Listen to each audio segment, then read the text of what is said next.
Hello friends, स्वागत है आपका एक बार फिर से डेली करंट अफेयर्स के शो में, जिसमें हम कंप्लीट करते हैं करंट अफेयर्स के साथ में ही इंपॉर्टेंट जीके और जीएस के क्वेश्चंस।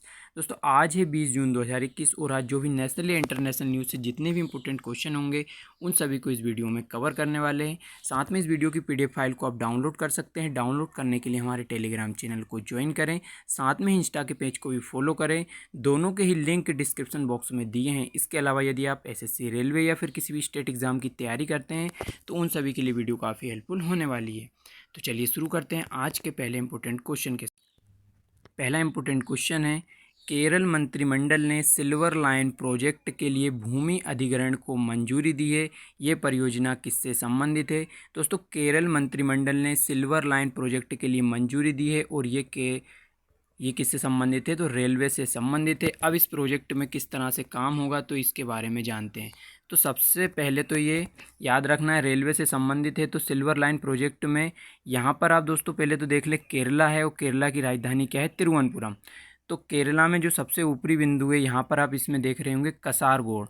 दोस्तों, कसारगोड स्थित है और कसारगोड से सीधी जो लाइन एक आएगी, रेलवे लाइन, या फिर इसको क्या बोलेंगे, रेलवे कॉरिडोर बिछाया जाएगा सिल्वर लाइन प्रोजेक्ट के तहत कसारगोड से सीधा तिरुवनंतपुरम तक, जो कि सबसे नीचे बिंदु है किसका? केरला का। और तिरुवनंतपुरम किसकी? केरला की राजधानी है। तो कसारगोड से तो तिरुवनंतपुरम तक एक रेलवे कॉरिडोर या रेलवे लाइन बिछाई जाएगी सिल्वर लाइन प्रोजेक्ट के तहत। ये आपको याद रखना है। इसके अलावा एक फैक्ट और क्या है दोस्तों इसका, कि इस प्रोजेक्ट के तहत जो कॉरिडोर रहेगा कसारगोड से तिरुवनंतपुरम तक के बीच में, ये semi high speed rail corridor बनाया जाएगा। इसके तहत semi high speed rail corridor होगा ये। इसके अलावा अगर पूछे इसकी लंबाई, तो लगभग में रहेगी दोस्तों 530 किलोमीटर लंबा होगा। और साथ में दोस्तों 11 जिलों से होकर ये कॉरिडोर या रेलवे लाइन जाएगी। और इससे फ़ायदा क्या होने वाला है? तो जो रास्ता पहले तय करने में दोस्तों लगता था 12 घंटे का समय, अब उसको कर दिया जाएगा 4 घंटे का। मतलब पहले 12 घंटा और अब उसमें 4 घंटे ही समय लगने वाला है। तो इस तरह से पूरा ये प्रोजेक्ट आपको याद रखना है। दोस्तों, केरला की बात आई है तो राजधानी है तिरुवनंतपुरम और CM है वर्तमान में पिनरई विजयन, जो कि सेकंड बार सत्ता में आए हैं और LDF party, left democratic front party से ये संबंधित है। साथ में राज्यपाल कौन है? आरिफ खान। ये भी इम्पोर्टेंट है।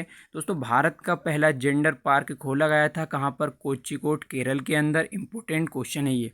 साथ में हाल ही में स्मार्ट किचन योजना स्टार्ट हुई थी केरला के अंदर। ये भी इम्पोर्टेंट फैक्ट है। इसके अलावा दोस्तों अगर पूछा जाए, वर्गीस कुरियन ये कहाँ के हैं? केरला के हैं और वाइट क्रांति या सफ़ेद क्रांति के जनक कहा जाता है और इन्होंने ही ऑपरेशन फ्लड स्टार्ट किया था। इसके अलावा अगर पूछे, केरला के 2 क्लासिकल डांस है दोस्तों इम्पोर्टेंट, एक है कथकली और दूसरा है मोहिनीअट्टम। दोनों आपको याद रखने हैं। इसके अलावा इम्पोर्टेंट फैक्ट दोस्तों कि अगर सबरीमाला मंदिर अगर पूछा जाए, सबरीमाला मंदिर जो कि लॉर्ड अयप्पा से संबंधित है, केरला के अंदर स्थित है। साथ में केरला में दोस्तों अभी हाल ही में कसाबू साड़ी को GI टैग दिया गया था। ये भी याद आपको रखना है। अब अगला इम्पोर्टेंट क्वेश्चन है, हाल ही में केंद्रीय कृषि एवं किसान कल्याण मंत्री हैं खाद्य एवं कृषि संगठन FOA के 42वें सत्र को संबोधित किया है। तो पूछा है कि FAO की स्थापना कब हुई थी? तो ये हुई थी 1945 के अंदर। अब केंद्रीय कृषि एवं कल्याण मंत्री ने इसकी अध्यक्षता की है FAO की और 42वें सत्र की। तो इसके बारे में जानते हैं। तो सबसे पहले तो क्या याद रखना है कि नरेंद्र सिंह तोमर इसके वर्तमान में मंत्री है, केंद्रीय कृषि एवं किसान कल्याण मंत्री। साथ में दोस्तों अब इसके बारे में इम्पोर्टेंट फैक्ट जानते हैं FAO के बारे में। तो FAO यानी क्या होता है? फूड एंड एग्रीकल्चर ऑर्गेनाइजेशन, खाद्य और कृषि संगठन। स्थापना हुई थी 16 अक्टूबर 1945 को। और दोस्तों 16 अक्टूबर को इसकी स्थापना होती है FAO की, इसलिए 16 अक्टूबर को ही विश्व खाद्य दिवस के रूप में भी मनाया जाता है। ये भी आपको याद रखना है। साथ में हेडक्वार्टर पूछे तो रोम, इटली के अंदर हेडक्वार्टर है। और 2021 का दोस्तों हाल ही में विश्व खाद्य पुरस्कार दिया गया था शकुंतला हरिके को। ये इम्पोर्टेंट है।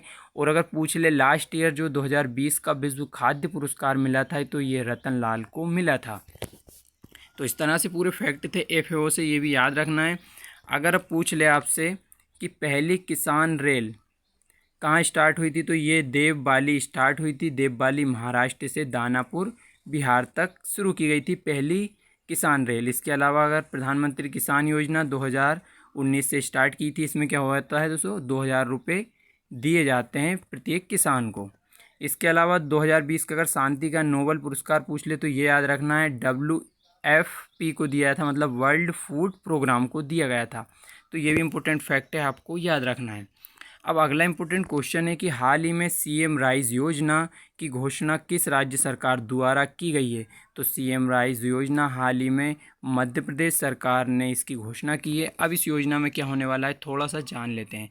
तो सबसे पहले तो CM राइज योजना कहाँ स्टार्ट हुई है, मध्य प्रदेश के अंदर। और इसका उद्देश्य क्या रहेगा, तो सर्व सुविधा युक्त स्कूलों का निर्माण करना है इसका प्रमुख उद्देश्य होगा। मतलब स्कूलों को बेहतर ढंग से चलाने का इसमें उद्देश्य रहेगा, जिसमें क्या होगा कि कुल 9200 CM राइज स्कूल अभी खोले जाएंगे, जिसमें पहले वर्ष में केवल 350 स्कूल ही खोले जाएंगे।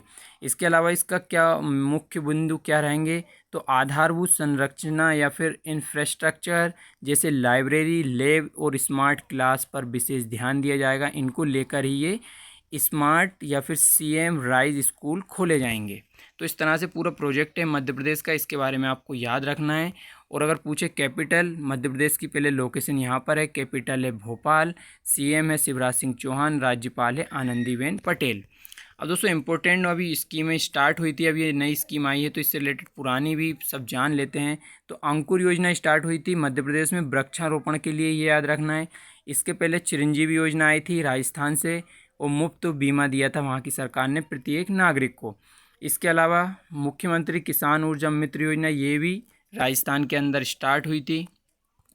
ऐसे ही दोस्तों शिशु सेवा योजना, मुख्यमंत्री शिशु सेवा योजना असम के द्वारा स्टार्ट की गई थी अनाथ बच्चों के लिए। और अनाथ बच्चों के लिए ही कोविड-19 के जो अनाथ बच्चे, इन्हीं के लिए महतारी दुलार योजना छत्तीसगढ़ में स्टार्ट की थी। और पर्वत धारा योजना हिमाचल प्रदेश, मिशन हौसला उत्तराखंड पुलिस के द्वारा स्टार्ट की गई थी। दोस्तों ऐसे ही मुख्यमंत्री वात्सल्य योजना भी उत्तराखंड में अनाथ बच्चों के लिए स्टार्ट की गई थी। तो ये जो सब योजनाएं अभी हाल ही में चर्चा में रही हैं, तो इस तरह से आपको रिवीजन करते इनकी भी चलना है। अब अगला इंपॉर्टेंट क्वेश्चन है दोस्तों, हाल ही में लॉन्च किया गया आदि प्रशिक्षण पोर्टल संबंध किस मंत्रालय से है। तो हाल ही में जो लॉन्च हुआ है आदि प्रशिक्षण पोर्टल, इसका संबंध है जनजातीय मामलों के मंत्रालय से। अब जानते हैं इस पोर्टल के अंदर क्या होने वाला है। तो सबसे पहले जनजातीय मंत्रालय के जो मंत्री है वो कौन है, अर्जुन मुंडा है। और इन्होंने इनको लॉन्च किया है प्रशिक्षण पोर्टल को। अब इसमें क्या हुआ है और इम्पोर्टेंट फैक्ट क्या है कि जो UNDP है इसने इसमें अपना सहयोग दिया है। UNDP यानी कि यूनाइटेड नेशन डेवलपमेंट प्रोग्राम ने इसमें अपना सहयोग दिया है। और इसका उद्देश्य क्या रहेगा प्रशिक्षण पोर्टल का, तो इसका उद्देश्य रहेगा भारत में जो जनजातियों के प्रशिक्षण संबंधी जितने भी कार्यक्रम होते हैं वो सभी इस पोर्टल के ऊपर उपस्थित रहेंगे, जिससे कि पूरी जानकारी इस पोर्टल के ऊपर से हमको मिल सकेगी। अब UNDP के सहयोग से इसको स्टार्ट किया जा रहा है। तो UNDP यानी यूनाइटेड नेशन डेवलपमेंट प्रोग्राम, या फिर हिंदी में क्या बोलते हैं संयुक्त राष्ट्र विकास कार्यक्रम, और जिसकी स्थापना होती है 1965 के अंदर। हेडक्वार्टर है न्यूयॉर्क में, और न्यूयॉर्क किस नदी पर है, तो ये है हडसन नदी के किनारे। साथ में भी एक सूचकांक जारी होता है दोस्तों, मानव विकास सूचकांक, और जो जारी कौन करता है तो ये UNDP ही इसको जारी करती है। और इसमें भारत की जो रैंक थी 133, मतलब 131 में रैंक थी। अब दोस्तों जनजातियाँ प्रमुख है विश्व में, वो भी थोड़ा सा देख लेते हैं। टोडा अगर जनजाति पूछे तो भारत में तमिलनाडु के अंदर टोडा जनजाति पाई जाती है। जारवा, सैम्पेन, ओंग, ये सब जनजातियाँ अंडमान और निकोबार के अंदर है। इसके अलावा अगर बुशमैन इंपॉर्टेंट जनजाति है जो कि कालाहारी डेजर्ट है अफ्रीका के अंदर, उसमें पाई जाती है बुशमैन। अगर दोस्तों पूछे सबसे दुनिया की सबसे छोटे कद की जनजाति कौन सी है, तो यह है पिग्मी जनजाति, जो कि कांगो अफ्रीका के अंदर स्थित है। इसके अलावा दोस्तों अगला इंपॉर्टेंट क्वेश्चन है कि 15 जून 2021 को किस राज्य ने सिंगल यूज प्लास्टिक पर पूर्णतः प्रतिबंध लगा दिया है। तो ये राज्य बना है बिहार, जिसने सिंगल यूज प्लास्टिक पर पूरी तरह से प्रतिबंध लगा दिया है। अब जानते हैं इसके बारे में थोड़ा सा फैक्ट। तो सबसे पहले दोस्तों क्या हुआ है इस पे बैन लगाया है बिहार ने। अब इसमें क्या होगा कि जो इसका उत्पादन होगा, उपयोग होगा या फिर बेचने, इन तीनों पर ही पूरी तरह से यहाँ पर प्रतिबंध लगा दिया है। और अगर सिंगल यूज प्लास्टिक की दोस्तों बात करें तो सिंपल सा है, जो भी हम एक बार जो प्लास्टिक होती है उसे पहली बार यूज़ करते हैं और डायरेक्टली अगर उसे फेंक देते हैं तो वही सिंगल यूज़ होती है। जैसे कि पानी की बोतलें होती है, बिस्लरी वगैरह, वो सभी सिंगल यूज़ में आती है, जो कि यूज़ एंड थ्रो होती है, यूज़ करो और डायरेक्टली फेंको। तो उस पर पूरी तरह से प्रतिबंध लगा दिया है बिहार सरकार ने। बिहार में भी दोस्तों यहाँ पर स्थित है, राजधानी है पटना, मुख्यमंत्री है नीतीश कुमार और राज्यपाल है फागू चौहान। तो ये आपको याद रखना है। साथ में दोस्तों बिहार से एक इम्पोर्टेंट योजना स्टार्ट हुई थी, ग्राम उजाला योजना, जो कि बिहार के आरा के अंदर से स्टार्ट हुई थी। प्यार का पौधा पूछे दोस्तों बिहार, शाही लीची का जीआई टैग दोस्तों बिहार को मिला है, याद रखना है ये शाही लीची है। इसके अलावा अगर पूछे तेजपुर लीची, तो तेजपुर लीची का जीआई टैग मिला था असम को, ये भी आपको याद रखना है। दोस्तों इंपॉर्टेंट नेशनल पार्क है वाल्मीकि नेशनल पार्क, ये असम के अंदर ही स्थित है। इसके अलावा सोनपुर बिहार है दोस्तों, यहाँ पर एकमात्र पशुओं का मेला मिलता है एशिया का। अब अगला इंपॉर्टेंट क्वेश्चन है दोस्तों, हाल ही में किसे अमेरिका की पर्यावरण सुरक्षा एजेंसी के जल कार्यालय प्रमुख के रूप में नियुक्त किया है? तो ये बनी है राधिका फोक्स, यहाँ पर इमेज में भी आप इनको देख पा रहे होंगे। राधिका फोक्स को बनाया है जल कार्यालय प्रमुख। तो अब जानते हैं इनके बारे में।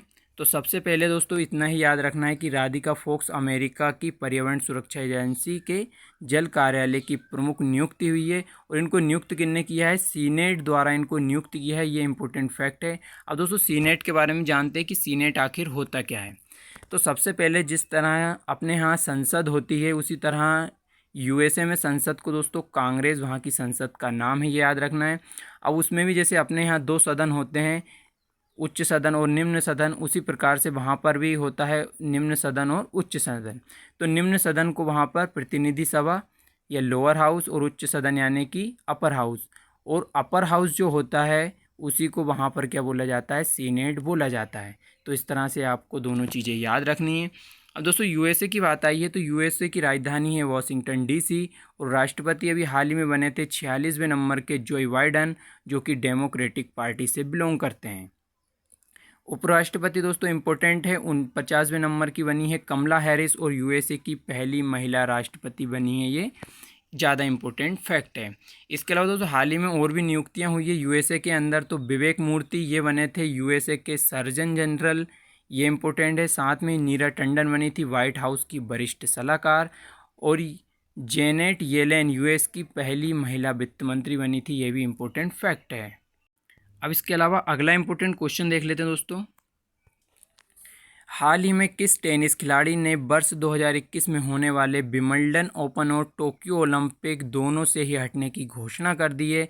तो ये बने हैं राफेल नडाल, जिन्होंने हाल ही में क्या विंबलडन ओपन और टोक्यो ओलंपिक से हटने की घोषणा कर दी है। अब दोस्तों इसमें इतना ही याद रखना है, इन्होंने इससे घोषणा की, इसका मुख्य कारण यही है कि ये अभी थोड़ा और रेस्ट करना चाहते हैं, तो इसके लिए इन्होंने इससे हटने की घोषणा की है 2021 में जो आयोजित होने वाले थे। अब इम्पोर्टेंट फैक्ट है दोस्तों राफेल नडाल के बारे में, तो इनको कहा जाता है किंग ऑफ क्ले।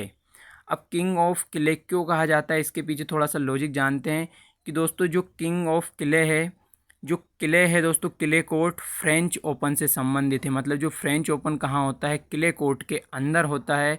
दोस्तों राफेल नडाल ने क्या किया है कि अभी तक जो 20 ग्रैंड स्लैम हुए हैं, 20 ग्रैंड स्लैम जीते हैं, उनमें से 13 तो फ्रेंच ओपन इन्होंने अपने नाम की है, और इसी कारण इनको किंग ऑफ क्ले कहा जाता है।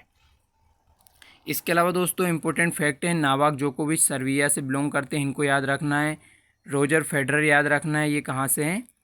स्विट्ज़रलैंड से हैं, ये भी याद रखना है। और दोस्तों यहाँ हमने इनकी बात की है, जो कौन है? Rafael Nadal. तो ये कहाँ से बिलोंग करते हैं? स्पेन के रहने वाले हैं और टेनिस प्लेयर हैं। तो पूरे फैक्ट थे, आपको याद रखने। साथ में दोस्तों वीडियो इसी के साथ यहीं पे समाप्त होती है। Thank you so much for watching this video. And दोस्तों अगर वीडियो अच्छी लगी हो तो please like share and subscribe करें, साथ में ही नोटिफिकेशन बेल को भी ऑन कर दें ताकि लेटेस्ट वीडियो की अपडेट मिल सके। Thank you.